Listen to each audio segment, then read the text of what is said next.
بسم اللہ الرحمن الرحیم۔ شروع اللہ کے نام سے۔ ایک وقت تھا کہ انسان اپنی حقیقت سے بے خبر تھا۔ زندگی کی چکا چوند میں وہ یہ سمجھتا رہا کہ موت ہی سب کچھ ہے اور اس کے بعد بس خاموشی ہے، مٹی ہے، پناہ ہے۔ لیکن حقیقت اس سے کہیں زیادہ گہری ہے، پر اسرار اور پر معنی ہے۔ موت تو محض ایک دروازہ ہے، ایک پردہ ہے جو اس دنیا اور اگلی دنیا کے درمیان حائل ہے۔ اصل زندگی تو اسی پردے کے پار شروع ہوتی ہے، جہاں نہ وقت کی قید ہے، نہ پناہ کا خوف ہے۔ جب انسان کی روح اس جسمانی قبض سے آزاد ہوتی ہے تو اس کا سفر ایک نئے عالم کی طرف شروع ہو جاتا ہے، جسے عالم برزخ کہا جاتا ہے۔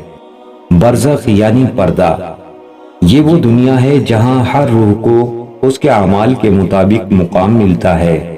نیک بندوں کے لیے یہ عالم جنت کا باغ بن جاتا ہے، جہاں راحت ہی راحت ہے، سکون ہی سکون ہے، اور گناہ گاروں کے لیے یہی عالم قید خانہ اور عذاب کا مقام بن جاتا ہے۔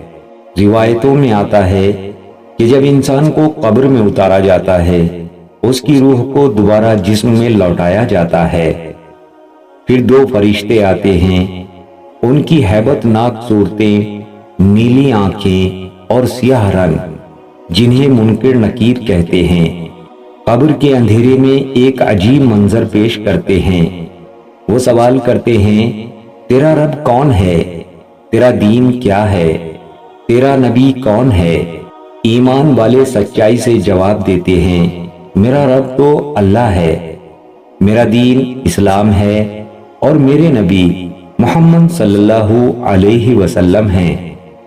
پھر ان کے لیے قبر کشادہ ہو جاتی ہے، جنت کی ہوائیں آتی ہیں اور ایک روشن باغ کی جھلک دکھائی دیتی ہے۔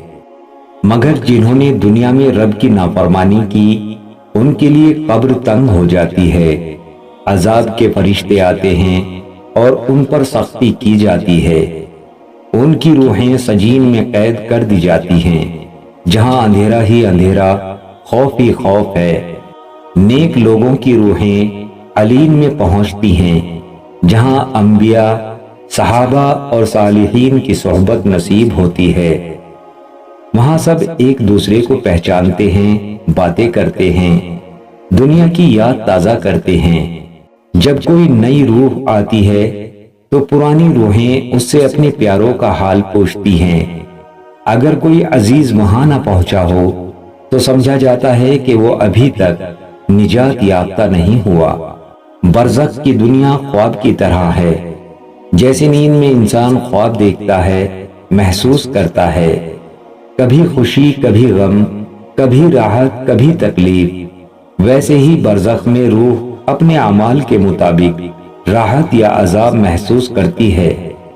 بعض اوقات اس عذاب کے آثار جسم پر بھی ظاہر ہو جاتے ہیں۔ ایک دن نبی کریم صلی اللہ علیہ وسلم اپنے خچر پر سوار تھے، اچانک خچر بے چین ہو گیا۔ آپ نے نیچے اتر کر دیکھا تو وہاں قبریں تھیں۔ آپ نے فرمایا، یہ قبریں ان لوگوں کی ہیں جن پر اس وقت عذاب ہو رہا ہے۔ اگر تم لوگ اس عذاب کی آواز سن لیتے تو اپنے مردوں کو دفنانا چھوڑ دیتے۔ ایمان والوں کے لیے برزخ جنت کی مانند ہے، جہاں وہ سکون اور راحت میں رہتے ہیں۔ ان کے اعمال ان کے عزیزوں تک پہنچتے ہیں اور وہ خوش ہو کر اللہ سے ان کے لیے دعا کرتے ہیں۔ گناہ گاروں کے لیے یہ جگہ عذاب کا مقام ہے، جہاں وہ اپنے کیے پر پشیماں ہوتے ہیں۔ دوستو، یہ دنیا عارضی ہے، اصل زندگی موت کے بعد شروع ہوتی ہے۔ یہاں کے اعمال ہی وہاں کی راحت یا عذاب کا سبب بنتے ہیں۔ اس لیے ہمیشہ نیکی اختیار کرو، اللہ کی رضا کو اپنا مقصد بنا لو، تاکہ برزخ اور آخرت کی زندگی تمہارے لیے جنت کا پیغام لے کر آئے۔ دوستو، اگر آپ کو ہماری ویڈیو اچھی لگی ہو تو ہماری ویڈیو کو لائک اور شیئر ضرور کریں۔